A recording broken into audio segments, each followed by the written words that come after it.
क्यों? दृष्टि कहते हैं देखने की शक्ति को। देखने की शक्ति आंख में है ना, हम लोग पीछे से देखते हैं, बोलिए पीछे से देखते हैं, बोलिए किस चीज से देखते हैं? आंख से। आप लोग बोलिए आंख से। हम लोग आंख से नहीं देखते हैं। अगर आंख से देखते हैं तो मुर्दा को दिखना चाहिए। मुर्दा को नहीं होता है, मुर्दा देखता है, मुर्दा नहीं देखता है। इसका मतलब आंख से नहीं देखते हैं। चेतन की धार जो है ना शरीर में, चेतन जब निकल जाता है तो शरीर मुक्त हो जाता है। हम आगे गुरु महाराज इशारा करते हैं धर चेतन धारा, अब कहते हैं पिंड के पारा, अब दसम तुम्हारे का ज्योति जग जावे, अति सुख पावे, अशब्द सारे।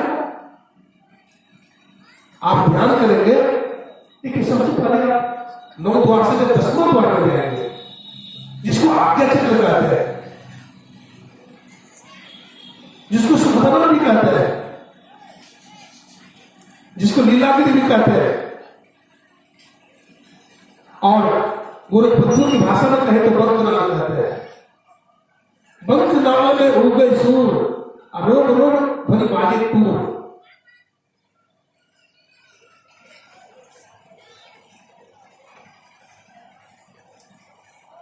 वहां जब जाएंगे आगे चक्र अच्छी बात है।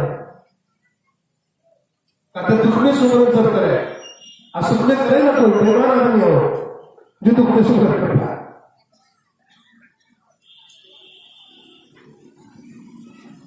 पछतैबा रे बेईमान गुरु के विसारी पछतैबे, पछतैबा रे बेईमान गुरु के विसारी पछतैबे।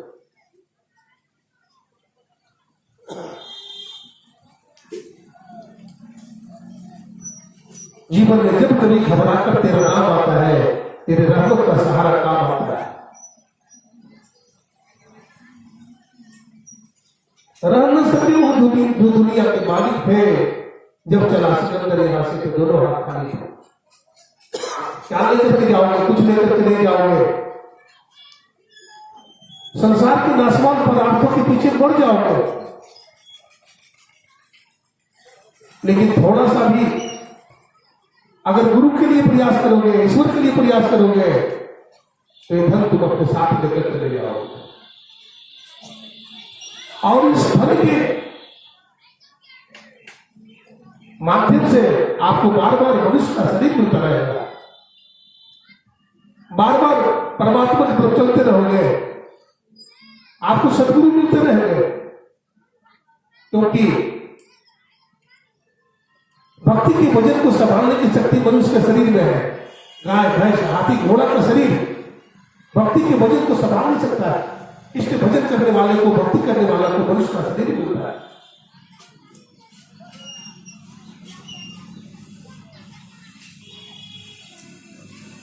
दृष्टि योग सुन रहे हो, दृष्टि कहते देखने की शक्ति को, और योग करते मिलाने को। स्वामी राम तीर्थ जी महाराज ने जापान में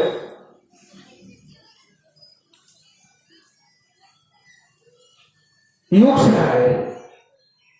तो योग की परिभाषा उन्होंने दिया, the concentration of mind, the peace of mind, all attention without any tension, that is called meditation. One person, one will go to deep consciousness and find out to the self-realization. Who are you? First of all, know to yourself. अपने आप को जाने, वो ईश्वर एक है।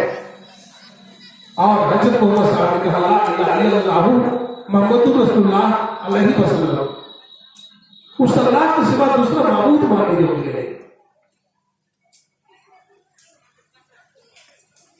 कुरान शरीफ में एक शब्द है तौहीद। तौहीद का मतलब होता है ईश्वरवाद, और एक शब्द है मौसरिक।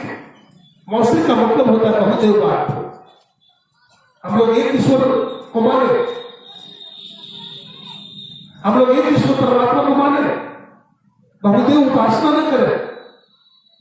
बहुदेव उपासना तो ऐसा है जैसे कोई व्यभिचारी नारी है, व्यभिचार करता है। जो पतिव्रता माताएं होती है उनके पति एक ही होते हैं, सेवा तो सबकी करती है लेकिन समर्पण एक ही प्रति होता है। ठीक उसी प्रकार से एक उदाहरण देता हूं। एक हिंदू एक मुसलमान हवाई जहाज जा रहा है।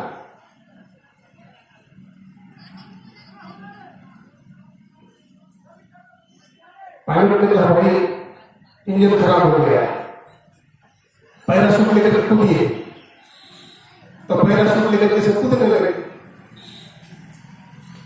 असल जो ऐसा हुआ छेद हो गया पैराशूट में।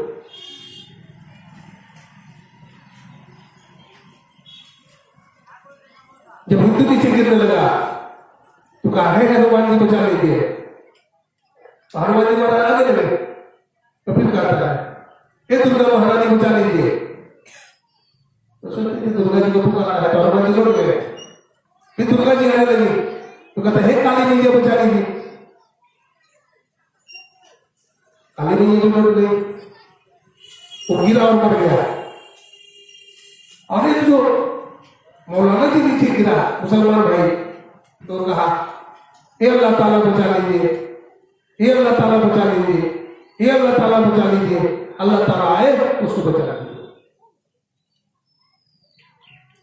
तौसीफ भक्त न बने, तौहीदी बने, एक ईश्वरवादी बने। ईश्वर भी एक है और ईश्वर के पास जाने का रास्ता भी एक है। कुछ लोग कहते हैं जैसे गंगा जी के नहाने का घाट है, चाहे किसी घाट से नहा लो चले हो, ऐसी बात नहीं है। संत मत ऐसी बात नहीं कहता। ये बाहरी दुनिया की बात है। अंदर में जब आप प्रवेश करेंगे तो 10वां द्वार भी एक रास्ता है। इसलिए कहते हैं क्यों भटकता फिर रहा तू ऐ तलाशे घर में, और रास्ता सड़क में है निर्मल पर जाने के लिए। दूसरा रास्ता ही नहीं है, वो रास्ता अपने अंदर का है। हमें नहीं भटक होता। संत मत में दीक्षा ली है तो बहुत लोग हमको भी भटकाने वाला था। सन्यासी के अखाड़ा पर जाते थे, वैरागी के अखाड़ा पर जाते थे, वह शास्त्रार्थ करते थे। एक बार शास्त्रार्थ जो हुआ वहां पर बहुत बड़े विद्वान स्वामी काशकानंद गिरी जी महाराज गए थे।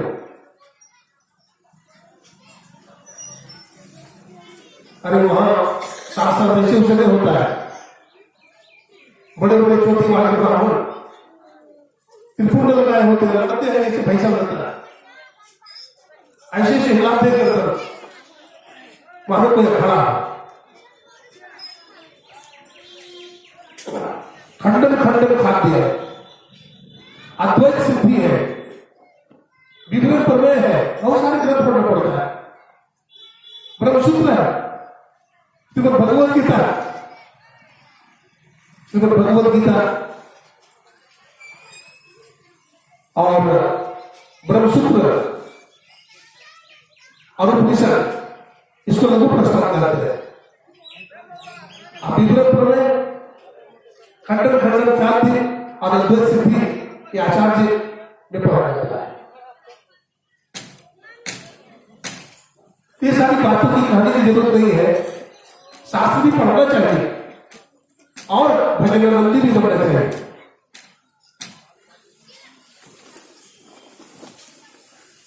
क्योंकि भजन करने से परमात्मा मिलते हैं। बहुत पढ़ने के लिए आपको परमात्मा मिल जाएगा ऐसी बात नहीं है। आप सदाचारी बनिए, सुचाचारी बनिए। बहुत लोग पेशाब करने के लिए जाते हैं तो पानी लेने जाते हैं, खड़े खड़े पेशाब करते हैं, छींटा पड़ गया, आपका कपड़ा गंदा हो गया, आपका भोजन नहीं बनेगा। अपने वस्त्र को पवित्र रखिए। लेकिन मैं कुछ आज बोल रहा हूं, कुछ बात नहीं आए हैं, उनकी अनुपस्थिति हमको खल रही है क्योंकि अस्वस्थ है थोड़े। आप जाइए शौचालय में। एक संजय ने कहा कि बाबू मैं बहुत ध्यान करता हूँ, 10 घंटा ध्यान करता हूँ। ध्यान बनता नहीं है। मैंने सोचा कि क्या बात है भाई, घड़ा में कोई पानी भरेगा तो भर ही जाएगा, अब उसमें छेद रहेगा तो कैसे भरेगा। मैंने कहा तू एक बात बता ना, ध्यान तो तू करता है, फुल पैंट पहनता है कि धोती? बोला बाबा पहनते तो फुल पैंट, टाई भी लगाते हैं। मैंने कहा पेशाब कैसे करते हो? बोलो। बोला बाबा क्या करे, पेशाब कैसे कर सकते हैं, बैठ के तो नहीं कर सकते। मैंने कहा हो, मैं समझ गया। देखो शौचालय जाना ना, एक हाथ क्रिया करना, जो इधर है कपड़ा, अंदर में जो कपड़ा पहना जाता है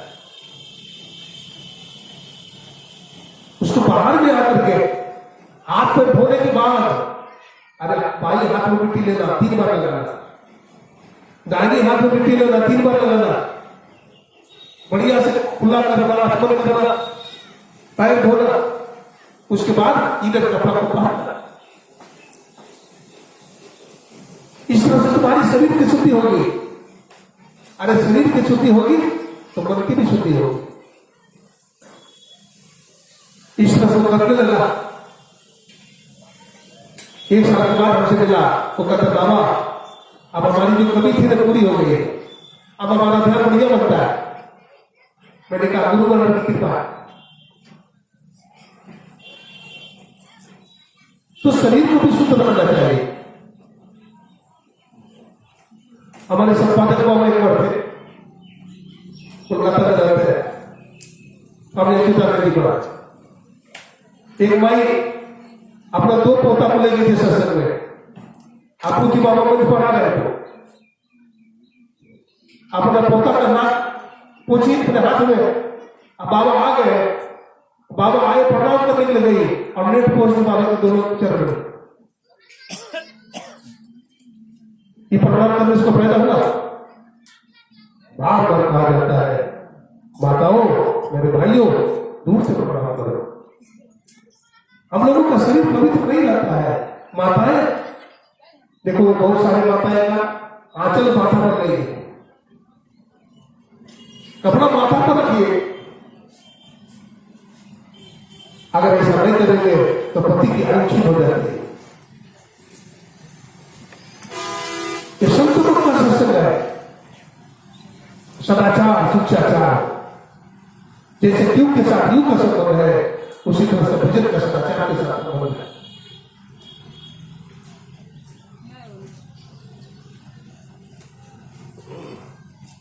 हमारे गुरु महाराज हरि में लिखते हैं, दृष्टि योग अभ्यास ही करत कपनी सहज छूटे प्राण हो गए सूरत।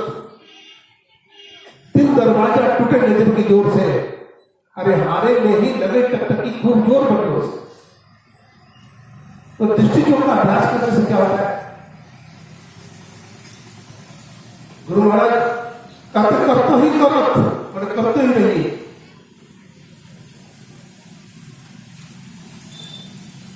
दृष्टि योग अभ्यास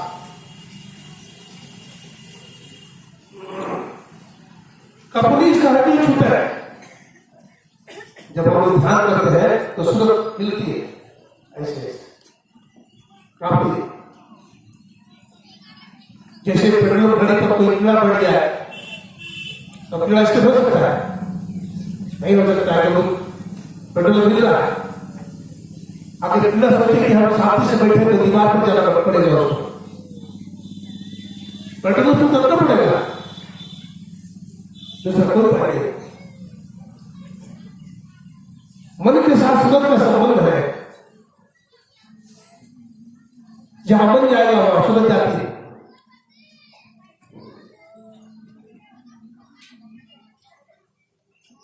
समान सती सुरती होते गगन। हमारे गुरुदेव कहते हैं गुरु को सूरत को गगन पे चलाना। सूरत का मतलब ख्याल होता है। सूरत संभालो, अदर चढ़ाओ, झिलमिल ज्योत जगाओ दी।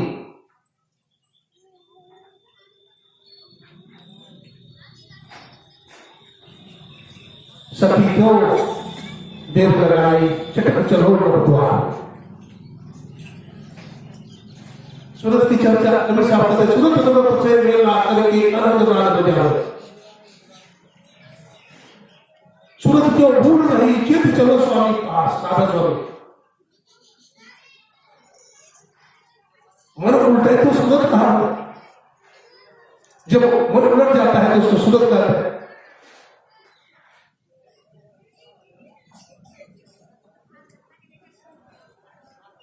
दृष्टि योग का जो अभ्यास है,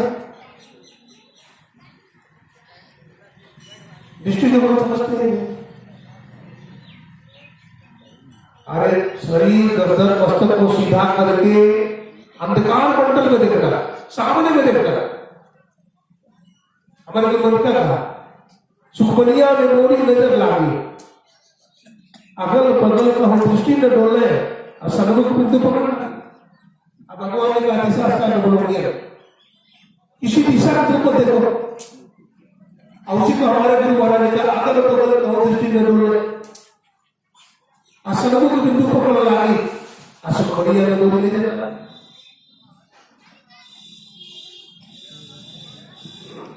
तो दृष्टिकोण का अभ्यास करने से सूरत स्थिर हो जाती है, सूरत से निश्चित हो जाती है। तो अनहद नाम सुनाई पड़ता है।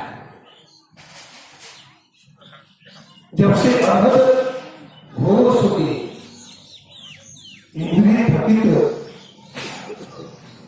गलित मन हुआ, आशा सकल भूली। जब से अनहद होश सुनी,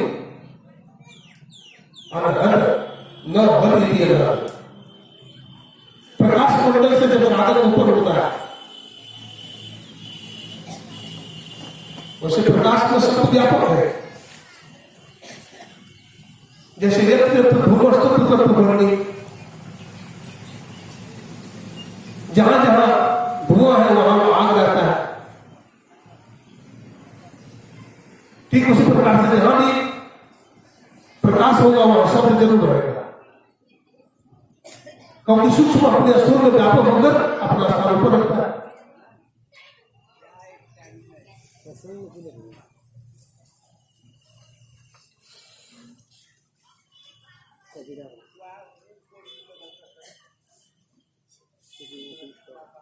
तो जो अनहद शब्द होता है, जो अनहद शब्द सुनता है बड़ा भाग्यशाली है। अरे देवी देवता उसके चरणों में ठोकर मारते हैं, माता लगते हैं। भगवान बुद्ध जब ध्यान करते थे, उनका एक शिष्य था सारिपुत्र। सारिपुत्र के पिता युद्ध में मारे गए थे, इकलौता बेटा था। पति के वियोग में उनकी माता अंधी हो गई, रोते रोते भगवान बुद्ध के पास गए, बोलते हमारा बेटा को आपने सन्यासी बना लिया, हमारे पतिदेव युद्ध में मारे गए, हमारी सेवा कौन करेगा? भगवान बुद्ध ने कहा सारिपुत्र, बेटा तुम्हारा काम पूरा हो गया है, तुम अपनी बूढ़ी मां की सेवा करो, मेरा आशीर्वाद है, तुम्हारा काम पूरा हो गया है। सारिपुत्र चले गए, अपने कमरे में लेटे रहते थे पलंग पर। राजा को बेटा पहले दिन आकाश मार्ग से विमान आया, ब्रह्मा जी मारे गए दर्शन करने के लिए। सारिपुत्र की मां माला पहन रही थी, वैष्णव मां, मैं आपके पुत्र सारिपुत्र का दर्शन कर सकता हूं? मैं पूछ के आती जाती ही पूछ के लिए सारिपुत्र कहते हैं दर्शन कर सकते हैं, लेकिन जरूर सुने नहीं। दूसरा फिर भी हो रहा है, भगवान विष्णु आए थे, बड़ा तिथि चेहरा था, बड़ी रोशनी होगी, देवताओं का शरीर बड़ा तेजस्वी होता है, उनके शरीर में इतना प्रकाश होता है कि आप संभाल नहीं पाइएगा।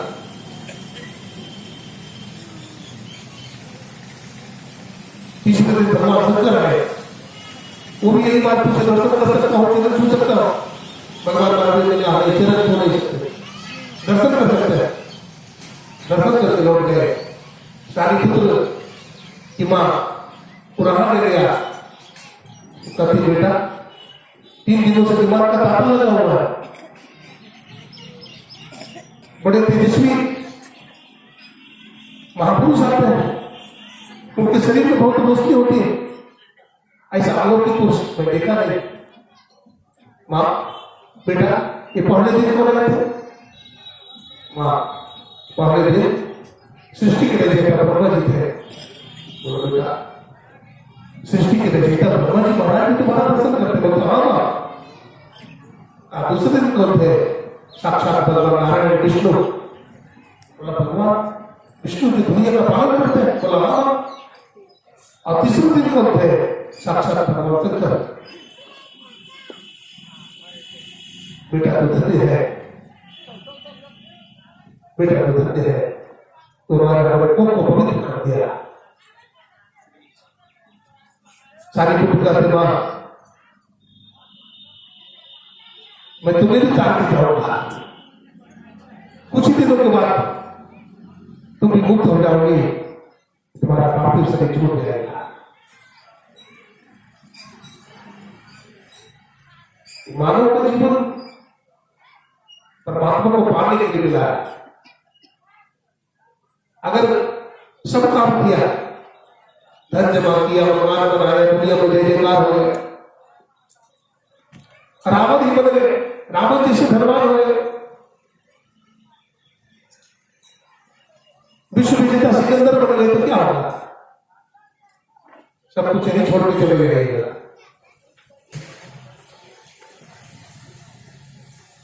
लेकिन ईश्वर भक्ति कीजिएगा, ध्यान कीजिएगा, सत्संग कीजिएगा, आपके जीवन का कल्याण हो जाएगा।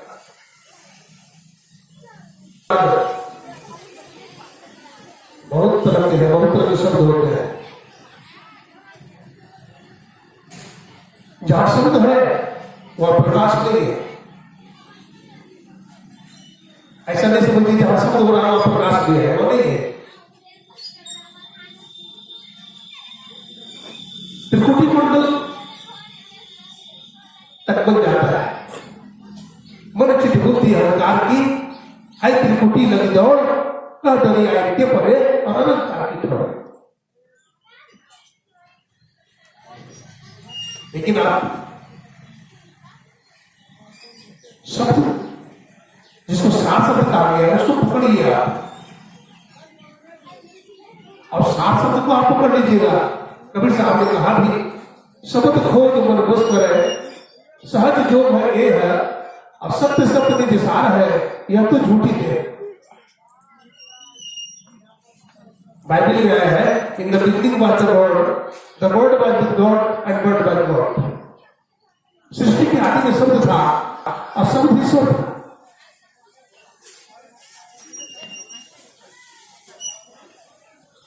जब सात शब्द को पकड़ लेंगे तो आप निशब्द में चले जाएंगे। निशब्द परलोक पढ़ो, और वहां से जाने के बाद आपको संसार में आना जाना नहीं पड़ेगा।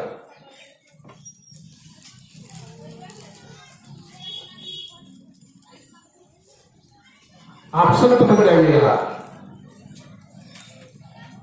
आप परम पद को प्राप्त कर लीजिएगा।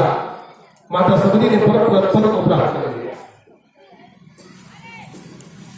मर्यादा पुरुषोत्तम भगवान श्री राम माता सबरी की कुटिया पर गए। माता सबरी ने भगवान के चरण कमल को हृदय में धारण कर लिया। वो स्वामी जी लिखते हैं, कहीं कथा सकल बिलो के हरिमुख हृदय पद पंकज धरे, सजयोग पावक देह हरिपद लीन भय जहनय फिरे, नर विविध कर्म अधर्म बहुमत शोक प्रद सब त्यागहु, विश्वास करे कहे दास तुलसी राम पद लागहु।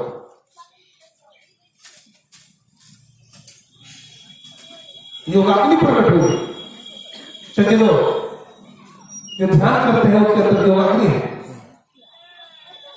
ध्यान करने वाले का शरीर चमकीला होता है। सोना विशेष तौर पर होता है। अगर सोना को भट्टी पर तपाया जाता है, गोस्वामी जी लिखते हैं तब भी न हो तेज, तपस्या से तेज बढ़ता है।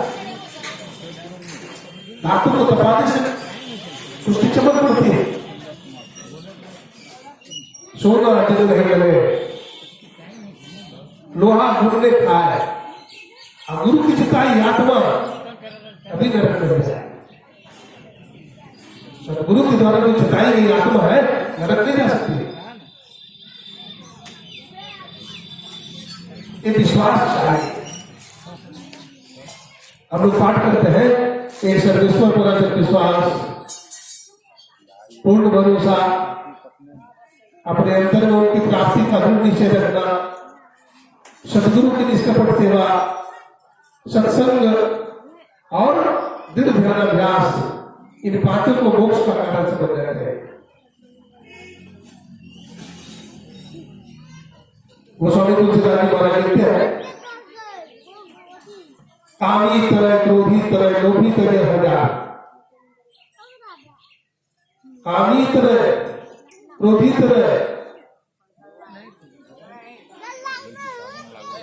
और पापी तरह हजार, लोभी जियरा ना तरह है कभी दुर्तर। लोभी लोग नहीं करते हैं। लोभी की कहानी सुनो, बोलिए फिर तुलसी सदगुरु महाराज की जरा लोभी की कथा सुना देता। एक लोभी आदमी दूध पी रहा था, तो गरम गरम दूध है, पत्नी रख देती है और दूध उठाकर के जैसे पीने लगता है तो एक मक्खी गिर जाती है उसमें। तो पत्नी कहते मक्खी को निकाल दो, तो पति कहते दुर्बल जो लग गया, उसका पाप पकड़ करके पूरा निचोड़ लिया।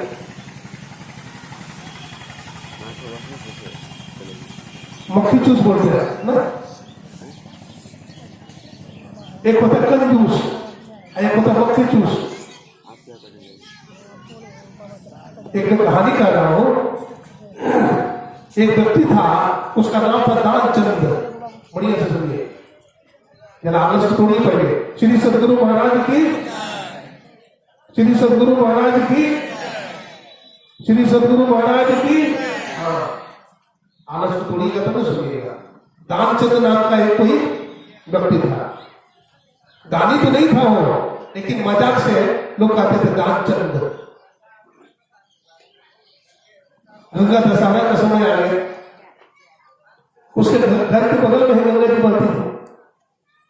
उनकी धर्मपत्नी कहती है, जाओ ना, दुनिया में सब लोग गंगा जी में गोता लग रहा है, आज गंगा दशहरा है, गंगा जी नहा लो। तो सेठ सोचता है कि गंगा जी नहाने कौन जाएगा, टेम्पो से जाएंगे तो खर्चा होगा, यही नहीं नहा लेंगे, कुआं पर आना जाने की है। तो पत्नी कहती है, सुनते क्या हो, नहा लो जाकर के, कुआं पर तो मुझे नहाते हो, गंगा जी नहाओ। तो पति सोचता है कि पत्नी कह रही थी नहाना चाहिए, तो धोती ले लिया, गमछा ले लिया, चला गया। सोचता है पहले चले जाएंगे, टेम्पू से इतना पैसा कौन कर देगा। एक उसके दूरी पर पैदल पैदल चला गया। आप सोचा कि कौन से घाट पर स्नान करेंगे, अगर स्नान घाट पर स्नान करूंगा तो पंडा तंग करेंगे, पैसा मांगेगा। ऐसा घाट पर स्नान करेंगे कि पंडा ना मिले। तो जानते कौन से घाट पे गया, मुर्दा घाट पर चला गया। मुर्दा घाट पर स्नान घाट पर नहीं गया, मुर्दा घाट पर गया स्नान करने के लिए। मुर्दा घाट पर देखा कोई नहीं है, डोमराज केवल दूर में खड़ा है, अपना अवतारा देने से गंगा जी ने प्रवेश किया। इधर उधर देख लिया तो कोई नहीं है पंडा। और जैसे ही गोता मार करके बाहर निकला, कपड़ा बदलने लगा कि पंडित जी आकर कहते हाथ जोड़ करके, जजमान राम राम, जजमान राम राम। कहते कौन आ गए थे, कहते हम पंडा। ये तो पंडित आ गए, तो बड़ा फिर तो पंडा बोलता है जजमान आप आ गए हैं, हमारा भाग खुल जाएगा आज। बोला कैसे? बोला देखिए जो भी स्नान करने के लिए इस घाट पर आता है, कोई कोई तो ऐसे भगत आते हैं जो 12 साल के लिए राशन पानी दे जाते हैं, कोई कोई ऐसे भगत आते हैं जो 5 साल के लिए राशन पानी दे जाते हैं। आप कम से कम 1 साल के लिए तो दे दो। दान चल जाता है, आप 1 साल की बात करते हैं।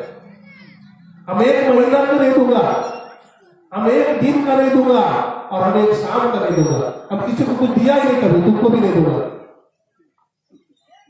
पंडा बोलता है जजमान तो तुम नाम हंसा दीजिएगा, आप ऐसा मत कीजिए, आप नाम हंसी करा दीजिएगा। वो कहता है ठीक है जाओ। जब ऐसी बात कह दिया तो हमारी भी नाक कटेगी, तुम्हारी भी नाक कटेगी। जाओ। एक ढेला दिया, क्या बोलता है? एक ढेला दिया। पुराने जमाने में ढेला चलता था, एक ढेला।